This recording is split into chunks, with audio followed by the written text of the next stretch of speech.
जय श्री राम भक्तों, आपका स्वागत है आपके YouTube चैनल श्री ग्रंथ ज्ञान में।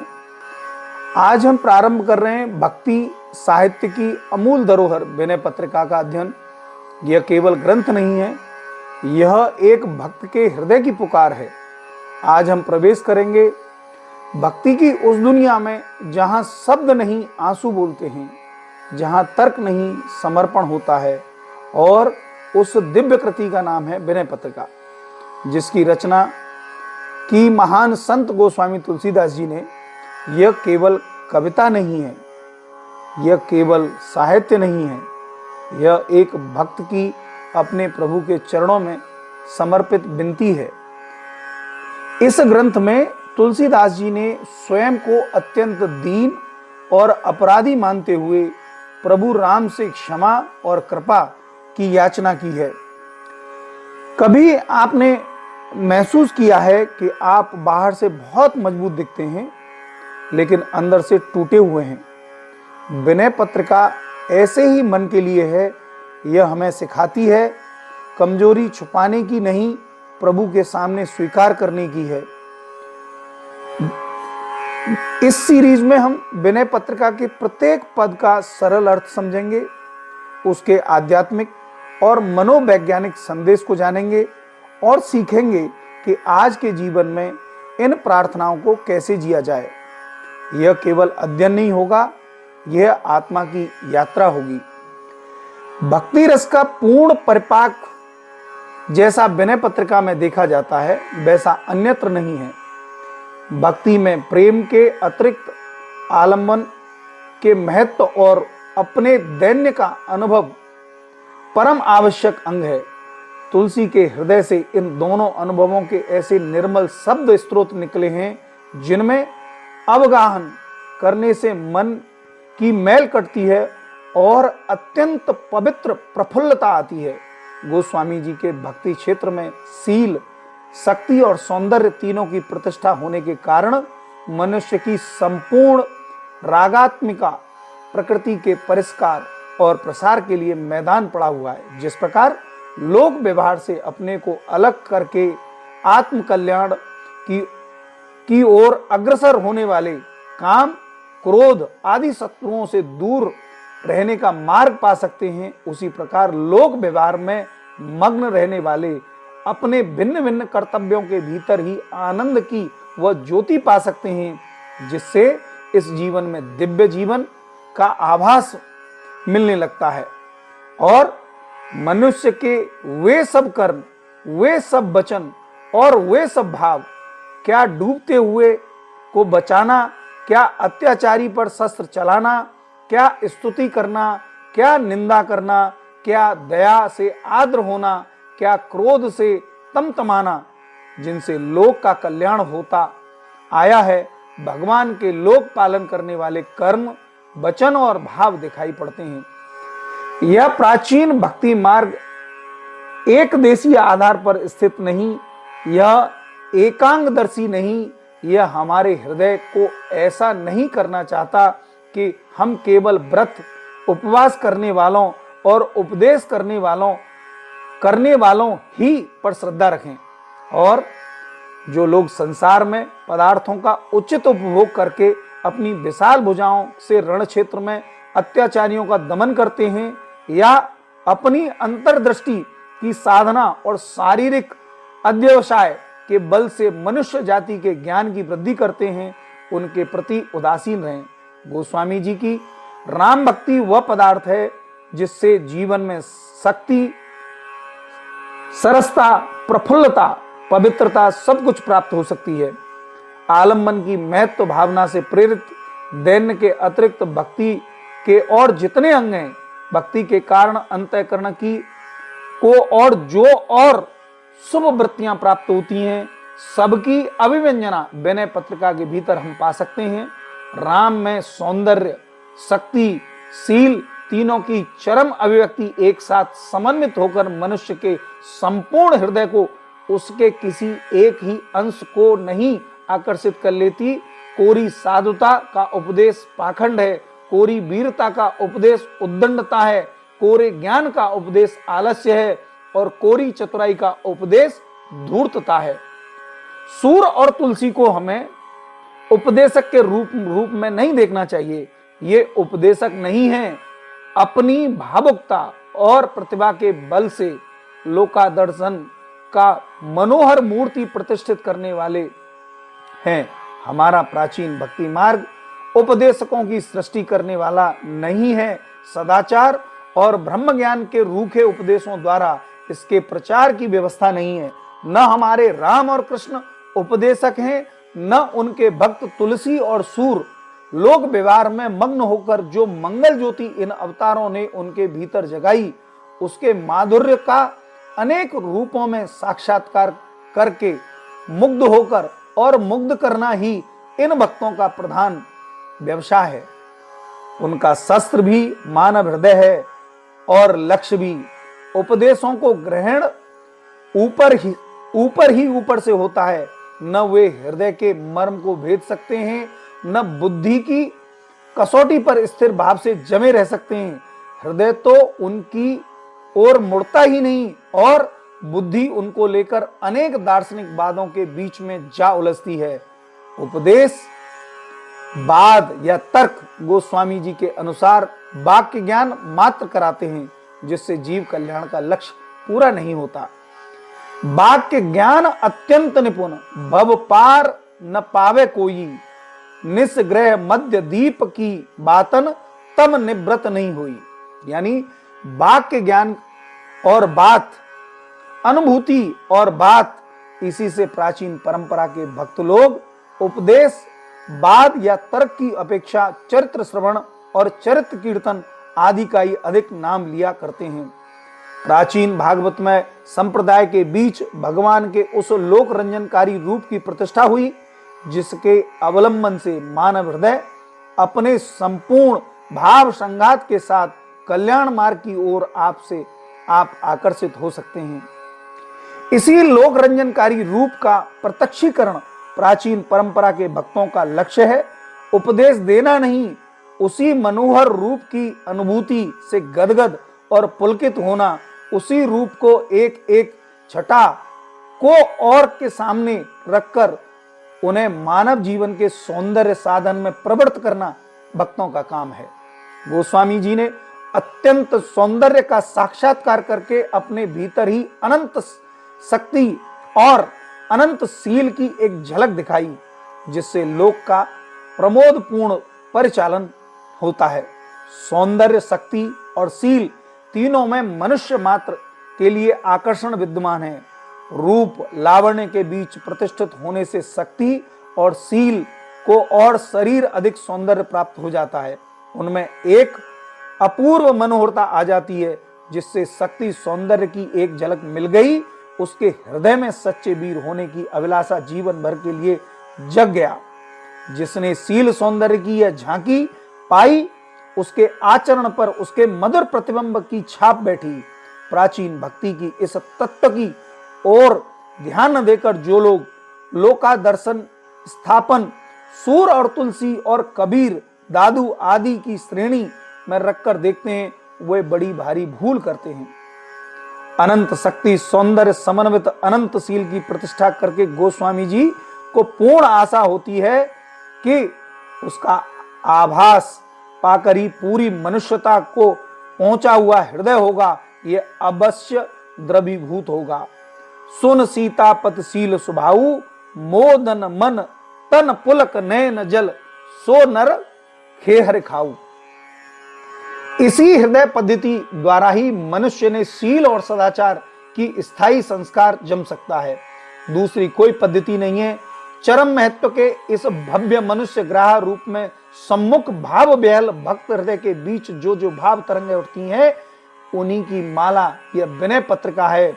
महत्व और इन भाव तरंगों की स्थिति परस्पर प्रतिबिंब समझनी चाहिए। भक्त में दैन्य, आत्मसमर्पण, आशा, उत्साह, आत्मग्लानि, अनुताप, आत्मनिवेदन आदि की गंभीरता उस महत्व की अनुभूति की मात्रा के अनुसार समझिए।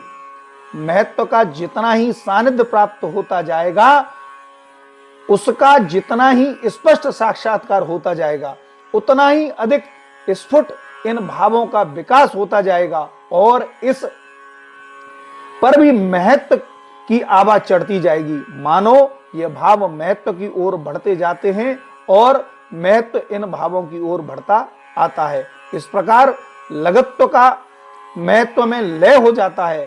सारांश यह है कि मूल भक्ति का मूल तत्व है महत्व की अनुभूति। इस अनुभूति के साथ ही दैन्य अर्थात अपने लघुत्व और अनुभूति का उदय होता है। इस अनुभूति की दो पंक्तियां में गोस्वामी जी ने बड़े सीधे साधे ढंग से कह दिया कि राम सो बड़ो है कौन, मोह सो कौन छोटो, और राम सो खरो है कौन, कौन मोह सो कौन खोटो। प्रभु के महत्व के सामने होते ही भक्त के हृदय में अपने लघुत्व का अनुभव होने लगता है। उसे जिस प्रकार प्रभु का महत्व वर्णन करने में आनंद आता है, उसी प्रकार अपना लघुत्व वर्णन करने में भी प्रभु की अनंत शक्ति के प्रकाश में उसकी असामर्थ्य का, उसकी दीन दशा का बहुत साफ चित्र दिखाई पड़ता है और वह अपने जैसा दीनहीन संसार में किसी को नहीं दिखता। प्रभु के अनंत शील और पवित्रता के सामने उसे अपने आप में दोष ही दोष और पाप ही पाप दिखाई पड़ते हैं। इसी दृश्य से क्षोभ आत्मशुद्धि का आयोजन आप से आप होता है। इस अवस्था को प्राप्त भक्त अपने दोषों, पापों, त्रुटियों अत्यंत अधिक परिमाण में देखता है और उनका जी खोलकर वर्णन करने में बहुत कुछ संतोष लाभ करता है। दंभ, अभिमान, छल, कपट आदि में कोई उस समय बाधक नहीं हो सकता। इस प्रकार अपने पापों की पूरी सूचना देने से जी का बोझ ही नहीं, सिर का बोझ भी बहुत हल्का हो जाता है। उसके सुधार का भार उसी पर रहकर बट सा जाता है। इस अवस्था के पद इस ग्रंथ में बहुत अधिक हैं। ऐसी उच्च मनोभूमि की प्राप्ति जिससे अपने दोषों को झुक झुक कर देखने ही की नहीं, उठा उठा कर दिखाने की प्रवृत्ति होती है। ऐसे नहीं जिसे कोई कहे कि यह कौन बड़ी बात है। लोक की सामान्य प्रवृत्ति तो प्राय इसके विपरीत हो जाती है, जिसे आप ही मानकर गोस्वामी जी कहते हैं, जानतहु निज पाप जलद जिय जल सीकर सम सुनत लरो, और रज सम पर अवगुण सुमेरु करे गुण गिर सम रजते निदरो। ऐसे वचनों के संबंध में यह समझ रखना चाहिए कि दैन्य भाव से उत्कर्ष की व्यंजना करने वाले उद्गार हैं। ऐतिहासिक खोज की धुन में उन्हें आत्मवृत्ति समझ बैठना ठीक न होगा। इन शब्द प्रवाहों के लोक की सामान्य प्रवृत्ति की व्यंजना हो जाती है।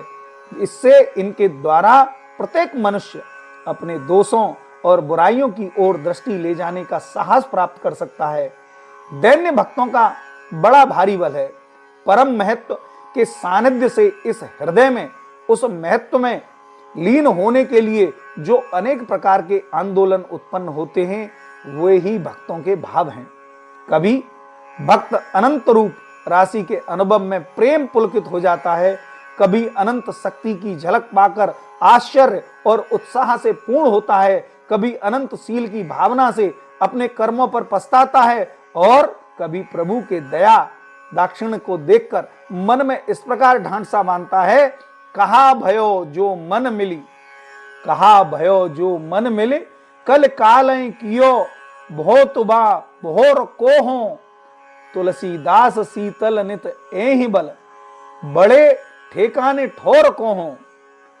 दिन रात स्वामी के पास रहते रहते जिस प्रकार सेवक की कुछ धड़क खुल जाती है, उसी प्रकार प्रभु के सतत ध्यान से जो सानिध्य की अनुभूति भक्त के हृदय में उत्पन्न होती है, उसके कारण वह कभी कभी मीठा उपालंब भी देता है।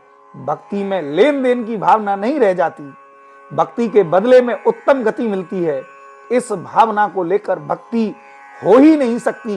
भक्त के लिए भक्ति का आनंद ही उसका फल है।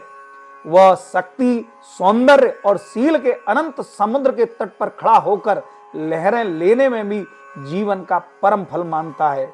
यह परम फल परम बड़ाई, नक सिक रुद्र बिंदु माधव छवे निरंग के नैन उगाई। वह यही चाहता है कि प्रभु के सौंदर्य, शक्ति आदि की अनंतता की जो मधुर भावना है वह आबाद रहे, उसमें किसी प्रकार की कसर ना आवे।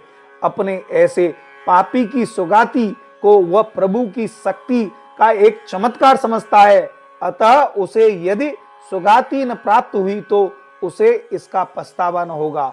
पछतावा होगा इस बात का कि प्रभु की अनंत शक्ति की भावना बाधित हो गई। नाहिन नरक परत मोह कहां डर, जदप हो अति हारो, यह बड़े त्रास दास तुलसी प्रभु नामो पार नजारो। विनय पत्रिका में कई एक ऐसे पद हैं जिसमें भक्ति की चरमावस्था, ज्ञान योग की चरमावस्था सी कही गई, जैसे रघुपति भगत करत कठिनाई, कहत सुगत करनी अपार, जाने सोए जेहि बनी आई। सकल दृश्य निज उदर मेल सोमय, निद्रा तज जोगी, सोई हरिपद अनुभय परम सुख, अतिशय द्वैत वियोगी। शोक मोह भय हर्ष दिवस निस, देश काल तह नाही, तुलसीदास एहि दशाहीन संशय निर्मूल न जाही। यानी प्रभु के सर्वगत होने का ध्यान करते करते भक्त अंत में जाकर उस अवस्था को प्राप्त करता है जिसमें वह अपने आप समस्त संसार को उस एक अपरिच्छन्न सत्ता से लीन होता हुआ देखने लगता है और दृश्य भेदों का उसके ऊपर उतना जोर नहीं रहता। तर्क या युक्ति ऐसी अवस्था की सूचना भर दे सकती है, वाक्य ज्ञान भर करा सकती है, अनुभव नहीं करा सकती। भक्ति अनुभव करा सकती है। संसार में परोपकार और आत्मत्याग के जो उज्जवल दृष्टांत कहीं कहीं दिखाई पड़ते हैं वे इसी अनुभूति मार्ग में कुछ न कुछ अग्रसर होने के हैं। यह अनुभूति मार्ग, भक्ति मार्ग बहुत दूर तक लोक कल्याण की व्यवस्था करता दिखाई पड़ता है, पर और आगे चलकर यह निसंग साधक को सब भेदों से परे ले जाता है। कुछ थोड़े से पदों में दार्शनिक सिद्धांतों को भी चर्चा मिलती है। इसमें मायावाद आदि सब दार्शनिक मतों को अपूर्ण कहकर केवल अपने द्वारा आत्म अनुभूति असंभव कही गई। सच्ची भक्ति से भी क्रमशः उस अवस्था प्राप्त हो सकती है जिसे जीव का कल्याण होता है। जहां तक समझ में आता है, गोस्वामी जी का मतलब यह नहीं जान पड़ता कि ये सब मत बिल्कुल असत्य हैं। कहने का तात्पर्य यह है, समझ पड़ता है कि सब पूर्ण सत्य नहीं है, अंशतः सत्य है। इनमें से किसी एक को पूर्ण सत्य मानकर दूसरे मतों की उपेक्षा करने से सच्ची तत्व दृष्टि प्राप्त हो सकती है। गोस्वामी जी ने यथावसर भिन्न भिन्न मतों से वैराग्य की पुष्टि के लिए सहारा लिया। जैसे इस पद में संत कार्यवाद और अद्वैतवाद का मिश्रण सा दिखाई पड़ता है। जो निज मन पर हरे विकारा, तो कत द्वैत जनित संसृत दुख, संशय लोक अपारा। विपट मध्य पुत्रिका सूत्र मह, कंचुक बिने बनाए, मन मह तथा लीन नाना तन प्रगटन अवसर पाए। इसी प्रकार संसार की आसरता के संबंध में वे कहते हैं कि मैं तोय अब जान्यो संसार, देखत ही कमनीय कछु नाहिन पुन किए विचार। पर इस कछु नाहिन की मायावाद का सा नहीं समझना चाहिए। सारांश यह है कि तुलसीदास जी की यह विनय पत्रिका भक्ति रस के नाना स्वादों से भरी हुई और हिंदी साहित्य में एक अनमोल रत्न है। यद्यपि इसके कुछ पद जनसाधारण के बीच में प्रचलित हैं, पर शुद्ध पाठ और टीका टिप्पणी होने के कारण इधर बहुत दिनों तक समग्र ग्रंथ के पाठ का आनंद अधिकतर लोग उठा सकते हैं।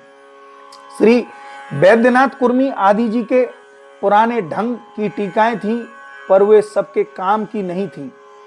थोड़े दिन हुए पंडित रामेश्वर भट्ट जी ने आजकल की चलती भाषा में एक टीका की, पर अवधी भाषा में पूर्ण परिचित न होने के कारण कई स्थानों पर वे भ्रम से न बच सके। यद्यपि कवितावली और गीतावली के समान विनय की भाषा भी ब्रज ही रखी गई, पर अवधी की छाप उसमें जगह जगह मौजूद है, क्योंकि वह गोस्वामी जी की मातृभाषा थी। ऐसे स्थलों पर प्राय अर्थ में भूल हुई है। श्रूयत वियोगी हरि ने यह एक दूसरी विस्तृत और विशद टीका प्रस्तुत की। जिस श्रम के साथ उन्होंने इस कार्य को ऐसे सुचारू रूप से संपन्न किया है, उसके लिए वे समस्त हिंदी पाठकों के धन्यवाद पात्र हैं। भावार्थ अत्यंत सुगम और सुबोध रीति में लिखे गए हैं। पद के भीतर आए हुए प्रसंगों की कुछ अधिक चर्चा टिप्पणी में की गई है और टीकाकारों से मतभेद होने के कारण भी इन्हीं टिप्पणियों में दिए गए हैं। सबसे बड़ी विशेषता स्थान स्थान पर और कवियों की मिलती जुलती उक्तियों का सन्निवेश, जिनके द्वारा पाठक भाव तक पूर्ण रूप से पहुंचने के अतिरिक्त साहित्य क्षेत्र में इधर उधर देखभाल करने की उत्कंठा को भी प्राप्त कर सकते हैं। कुछ टीकाकारों के चमत्कारों का भी थोड़ा सा नमूना टिप्पणी के रूप में कहीं कहीं मिल सकता है। अब वास्तव में मैं जो है, जहां मैंने संतों के मुख से इसको सुना है, विनय पत्रिका के बारे में ऐसा कहा गया है कि ये कलयुग में एक गुरु का कार्य करती है। जैसे गुरु एक साधक को रास्ता दिखाता है, उसी प्रकार विनय पत्रिका जो है साधकों के लिए गुरु का काम करती है। इस कलकाल में विनय पत्रिका से बेहतर गुरु कुछ हो ही नहीं सकता। आगे आपसे मेरी नए अंक में मुलाकात होगी और तब तक के लिए जय श्री राम, राम राम।